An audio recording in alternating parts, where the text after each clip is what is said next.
All right, moving on. Movement for movement. All right. So let me remember how I do this. I'm like staring at the screen. Let me remember how I do my job. All right. We all know that doing nothing is doing something. We say this every other week. That's what we do. If you follow your physician's orders, though, you're going to be doing your body a world of good, a great service by simply moving. We know that sometimes when we've been diagnosed with with an aneurysm or we've had a dissection, we're scared. We're our worst enemies. It's our imagination that thinks that if we move or we walk too far or we bend over or we do these things that we're going to spontaneously implode, and that's simply not the case. Talk with your physician. If you need to, talk with a therapist about how to get out of your own way, but it's important to move your body. I have found that if I'm involved in something fun, touristy, I walk like 14,000 miles or like Disney. But if I'm home, I don't seem to ever be able to do that. I don't know. I need to work on that myself. So yeah, we all need to work on it. But right now, so much of the US is experiencing these record heat temperatures, and this can make exercise a bit challenging. So here's some tips for exercising safely in the heat. And we talked about this last week, but here's some different ones. All right, hydrate. You have to hydrate. Drink plenty of water before, during, and after exercising, because even if you're not thirsty, because in the summer months or in other months when it's just super, super hot, you really need to aim for at least 10 glasses of water. So that's like 80 ounces. It's not horrible.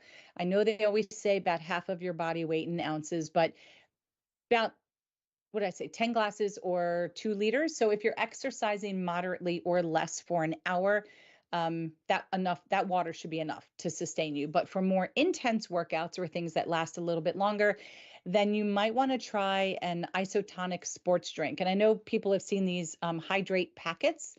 They're kind of like, they look like Crystal Light powder packets, and it's supposed to add a boost of hydration in your water. I don't get it. It might just be adding some pH electrolyte. As long as it doesn't have a funky taste, I'm all for it. You can also eat foods that are high in water content. Watermelon is amazing to have. Cucumbers are amazing to have, and you can do this before or during your workouts, okay? Choose the right time of day. Don't go out there right now. I mean, it's 3 o'clock Eastern. It's bad everywhere in the country. I don't care what time zone you're in. It's not a great time of day. At 10 to 2, not so good. Before or after is better. Earlier in the morning, later in the evenings to avoid the hottest part of the day. And if there's heat advisories or excessive heat warnings, then it's best to exercise indoors.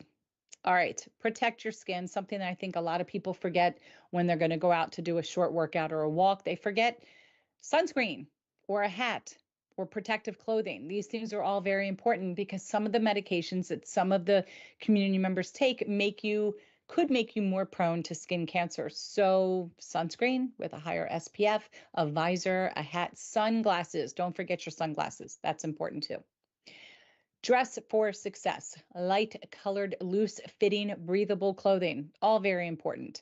Made from moisture wicking fabric. So you can also bring a damp cloth to cool off your body with your neck and your head. They make these damp cooling cloths now. I've seen them in the stores, but just, moisten a washcloth and we're wringing around your head like this and it makes it cooler, and then stick it on your neck.